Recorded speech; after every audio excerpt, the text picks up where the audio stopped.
मेरा ना बचपन का एक सपना था कि शहर के शोर शराबों से दूर पहाड़ों के बीचों बीच अपना एक घर होगा, एक हॉट सी बंदी होगी, 4-5 बच्चे होंगे, लाइफ सेट होगा यार। अब मेरा ये जो सपना है ना, ये जी रहा आज की story the letter to the God का मेन कैरेक्टर द लैंचो। भाई इस कैरेक्टर के बारे में क्या कहना, गजब है ये। पता नहीं इस बंदे ने कौन सा सस्ता नशा करा हुआ है, मुझे भी करना है यार। इस बंदे ने ना भगवान को लेटर लिखा है और पैसे मांग रहा है वो, या यही कर रहा है लिटरली स्टोरी पे। कैसे कैसे लोग रहते हैं यार यहाँ पर। अब इस स्टोरी का शुरुआत होता है एक ऐसे सीन के साथ जहाँ पहाड़ों के बीचों बीच एक लौता घर, एग्जैक्ट वैसा ही जैसा मैंने अपने सपनों के घर के बारे में सोचा हुआ है। एक साइड बहता हुआ नदी और दूसरी साइड हरा भरा मक्के का खेत। देख के लग रहा है कि इस बार का फसल तो बहुत अच्छा होने वाला है। बस किस चीज को सबका अगर इंतजार था तो वो चीज था बारिश।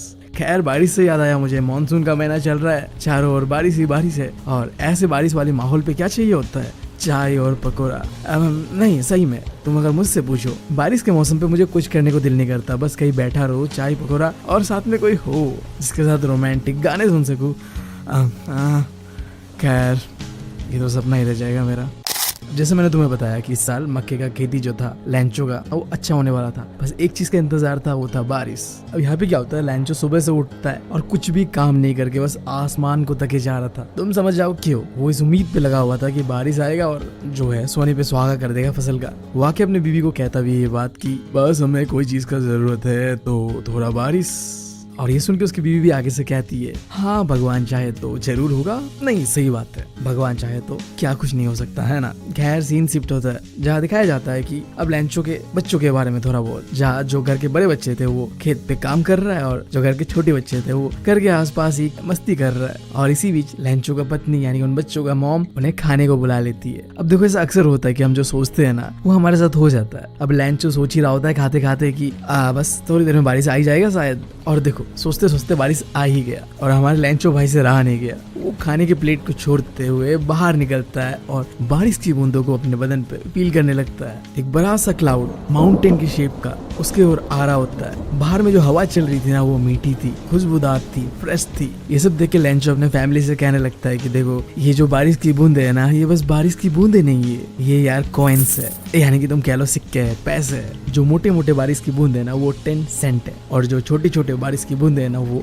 5 सेंट है। अब इससे पहले कि तुम कंफ्यूज हो जाओ ये सब क्या है, मैं तुम्हें पहले ही बता दूं। इस स्टोरी के अंदर पे 1 पैसो इक्वल्स टू 100 सेंट। ये बिल्कुल हमारी तरह ही है, जैसे 1 रुपीस इक्वल्स टू 100 पैसा होता है, एग्जैक्ट वैसे ही। और बारिश की बूंदों को कैसे कंपेयर करा गया, जो मोटे मोटे बूंदे उन्हें 10 सेंट और जो छोटे छोटे बूंदे उन्हें 5 सेंट। देख रहे हो लैंचो भाई को बारिश की बूंदों को पैसा ही पैसा मान रहा है वो, और सही भी है, सब कुछ सही था, फसल अच्छा होने वाला था, बस बारिश का जरूरत था और वो आ चुका था।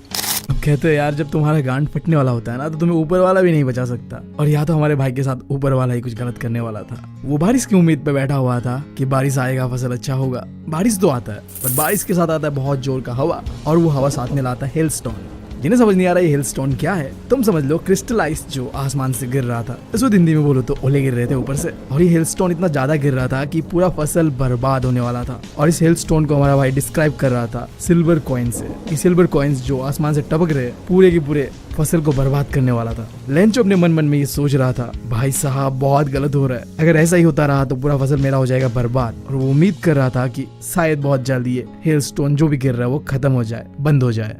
पर जैसा हमारे लैंचो भाई ने सोचा था उसका बिल्कुल उल्टा होता है। ये हेलस्टोन बहुत देर तक रहता है और पूरे फसल को बर्बाद कर देता है। पूरा जो मक्के का खेत था वो सफेद हो चुका था, ऐसा लग रहा था कि किसी बंदे ने नमक डाल दिया हो। यहाँ पे नमक सिंबलाइज कर रहा है कि पूरा बर्बाद हो चुका है खेत। किसी भी कच्ची के अंदर पे एक पत्ता नहीं था, जितने भी मक्के थे वो बर्बाद हो चुका था। ये सब देख के हमारा भाई लैंचो खेत के बीचों बीच खड़ा होता है, दुख दर्द पीड़ा के साथ। और भाई का दुख दर्द हमसे ज्यादा और कौन समझ सकता है। जब हमारा एग्जाम पास आ रहा होता है ना तब हम भी इतने ही दुख दर्द पीड़ा पे होते हैं जितना अब हमारा भाई है खेत के बर्बाद हो जाने की वजह से। अपनी बेटी को देख के वो कह रहा होता है कि अगर लोकस ने अटैक किया होता ना हमारे खेत पे फिर भी शायद इतना बर्बादी नहीं होता जितना इस हेलस्टोन ने किया है। अब जिन्हें समझ नहीं आ रहा ये लोकस क्या है, ये कीड़ा होता है जो फसलों को बर्बाद कर देता है। तो भाई के कहने का मतलब ये है कि जो लोकस यानी कि कीड़ों का जो अटैक होता है ना वो भी इतना भयानक नहीं होता जितना इस बर्फ के ओलों का है, यानी कि तुम कह लो इस हेलस्टोन का है। इस हेलस्टोन ने कुछ भी नहीं रखा था उनके लिए। अब पूरे साल भर उनके पास कोई भी कॉर्न नहीं है खाने को, जितना भी मेहनत उन्होंने किया था सब बर्बाद हो चुका है। अब खाने को कुछ नहीं है, कैसे चलेगा पूरा साल, भूखा रहेंगे, सीधा बात है। उनको मदद करने के लिए अब कोई नहीं है। अब जब भी तुम्हारे साथ ऐसा सिचुएशन होता है कि तुम्हें लगता है कि अब क्या करना है, कुछ भी नहीं दिख रहा होता है सही गलत, बस तुम फंस चुके हो कहीं। तब तुम्हारे मन में आता है कि अब अगर कोई हमें बचा सकता है तो वो है भगवान। उसी तरीके से उन सब के बच्चे से लेके लैंचो उसकी बीवी के मन में भी यही सवाल चल रहा था, अगर कोई हमें बचा सकता है तो वो है हमारा भगवान। तो वही पे लैंचो का बीवी कहता भी है कि ज्यादा दुखी मत हो, भगवान किसी को भूखा नहीं रखते, वो अपना रास्ता ढूंढ ही लेते, अपने बच्चों को यानी कि हम सबको कुछ ना कुछ कर ही देते हैं जिंदगी जीने के लिए। फसल के इतने बुरी तरीके से बर्बाद होने की वजह से लैंचो का रात का नींद और चैन दोनों उड़ चुका था। वो हमेशा इस ख्यालों में डूबा रहता था कि अब हमारा क्या होगा, अब अगर हमारा कोई मदद कर सकता है तो एक है भगवान, गॉड। अब देखो सीन क्या होने वाला है कि भाई हमारा लिखने वाला है गॉड को लेटर, क्योंकि इस चैप्टर का नाम ही है लेटर टू गॉड। इससे पहले तुम जान लो भाई के बारे में एक चीज। वैसे तो ना हमारा भाई बहुत ही मेहनती एकदम गाय की तरह है, दिन भर खेत पे काम करेगा, मतलब एक फार्मर नॉर्मल जो होता है, बिजी रहता है अपने खेत को लेके। बट वो पढ़ा लिखा था, वो लिख पढ़ सकता था। तो वो एक संडे के सुबह सुबह उठता है और डिसाइड करता है कि अब एक लेटर लिखना है गॉड को, और अपने हाथों से वो लेटर लिखता भी है। उस लेटर के अंदर पे क्या था तो देखो, पागलपंथी किया था, तुम भी सुन लो। भगवान जी, अगर आपने मुझे इस बार मदद नहीं किया तो मैं और मेरे बच्चे इस साल भूखे ही मरेंगे। मुझे ज्यादा नहीं, बस 100 पैसों का जरूरत है, जिससे मैं अपने फसल को दोबारा उगा पाऊँ जो भी बर्बाद हुआ इस साल, और अपने फैमिली को खाना पीना खिला पाऊँ, भूखा ना सुलाऊं। अब भाई हमारा लेटर कंप्लीट करता है और ऊपर में एड्रेस पे लिखता है टू गॉड, और एम्बलप के अंदर पे डालता है लेटर को, और जो अपना टाउन का पोस्ट ऑफिस है वहाँ लेके जाता है, स्टंप मारता है और लेटर को मेल बॉक्स पे डाल देता है। देख रहे हो भाई का कॉन्फिडेंस, सीधा एड्रेस पे लिखा है गॉड को, मतलब ये लेटर जाएगा भाई ऊपर गॉड के पास और पैसा आएगा उसके पास। मतलब इतना कॉन्फिडेंस ना अगर मेरे पास आ जाता ना तो आज मैं पक्का यूपीएससी क्लियर कर ही लेता। अब खैर अपने घाव पे नमक नहीं छिड़कता हूँ, मुद्दे पे आता हूँ, टॉपिक पे रहता हूँ। अब देखो लैंचो तो वो लेटर पोस्ट करके चला जाता है। अब उसके थोड़ी देर बाद उस पोस्ट ऑफिस के एक पोस्टमैन को वो लेटर मिलता है, और उस लेटर का एड्रेस देखने के बाद उस पोस्टमैन के दिमाग में बस एक ही बात चल रहा होता है, ये सब क्या देखना पड़ रहा है, अच्छा है मैं अंधा हूँ।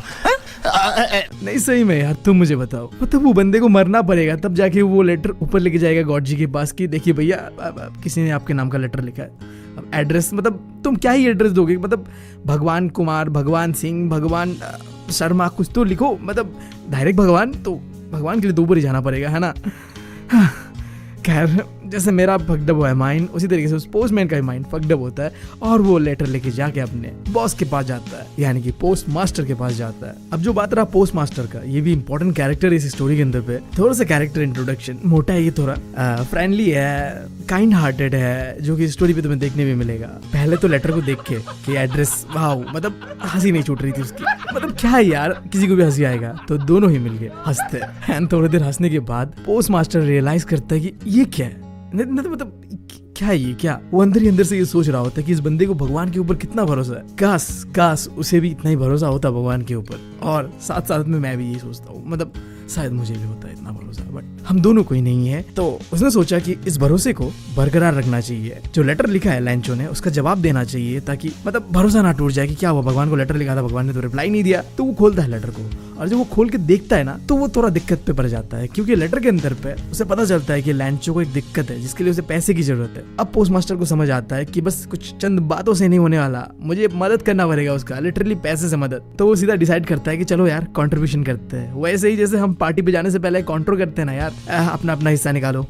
बिल्कुल ऐसे ही। तो वो सीधा अपने दोस्तों के पास जाता है, कहता है भाई दारू का काउंटर, आई मीन चंदे का काउंटर कर दो यार, अपना अपना हिस्सा निकालो। तो वो अपने दोस्तों से मांगता है, उस पोस्ट ऑफिस में काम करने वाले एम्प्लॉयज से मांगता है, और अपने भी थोड़ी मोड़ी सैलरी का जो पार्ट है वो कंट्रीब्यूट करता है, एंड जो भी पैसा इकट्ठा होता है वो एम्बलप पे डालता है, एंड देन वो लेटर पे सिग्नेचर करता है गॉड के नाम का, और लेटर पोस्ट कर देता है। अब फिर आता है अगला संडे, लैंचो वापस आता है पोस्ट ऑफिस पे, पूछता है आके कि मेरे नाम का कोई लेटर आया है भगवान की ओर से। तो जिस पोस्टमैन ने पहली बार लेटर लिया था वही उसे अपने हाथों से लैंचो को वो लेटर देता है, और लैंचो लेटर पाने के बाद बिल्कुल भी सरप्राइज नहीं होता, ऐसे जैसे उसे पता ही था, यकीन ही था कि ये लेटर आने ही वाला है भगवान की ओर से। मैं बता रहा हूँ इस बंदे का कॉन्फिडेंट है। मेरी सांस फूल रही है यार। मैम ठीक है। वो लेटर को खोलता है और पैसे को काउंट करता है, और रुको, इसके बाद उसका मूड चेंज होता है, उसे गुस्सा आता है। उस लेटर के अंदर पे जो उसने 100 पैसोस मांगा था वहां में पूरे के पूरे 100 पैसोस नहीं था। अब उसके दिमाग में ये सवाल चल रहा था कि पैसे कम कैसे है, ऐसा तो नहीं हो सकता कि भगवान ने कम दिए हो, भगवान से गलती हो ही नहीं सकता। और ये चीज भी नहीं हो सकता कि भगवान बार्गेन करने लगेगा मुझसे कि नहीं भैया 100 की जगह थोड़ा कम ले लो, ऐसा भी नहीं हो सकता।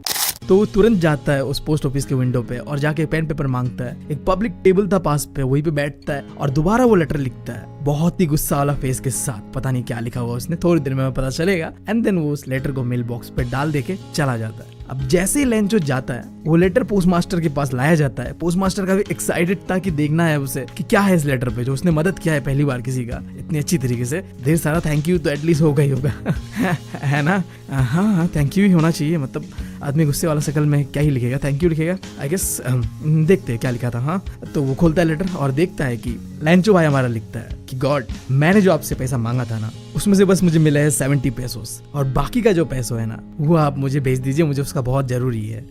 बट बाकी पैसों को मेल के द्वारा इस पोस्ट ऑफिस से मत भेजिएगा, किसी और तरीके से भेजिएगा, क्योंकि ये जो लोग काम करते हैं ना पोस्ट ऑफिस पे, जो एम्प्लॉयज है, ये एक नंबर के चोर है। खत्म कहानी भाई। यही है कहानी। क्या मिला? नहीं, क्या मिला हमारे पोस्टमैन को, पोस्ट मास्टर को? गाली भाई, गाली। ओह माय गॉड, हमारा लेंचो तो बेंचो निकला यार। खैर स्टोरी तो सैड एंडिंग के साथ खत्म होता ही है, क्या कहूँ। और भाई साहब, लेंचो कौन सा नशा करता है, लेंचो ही जानता है।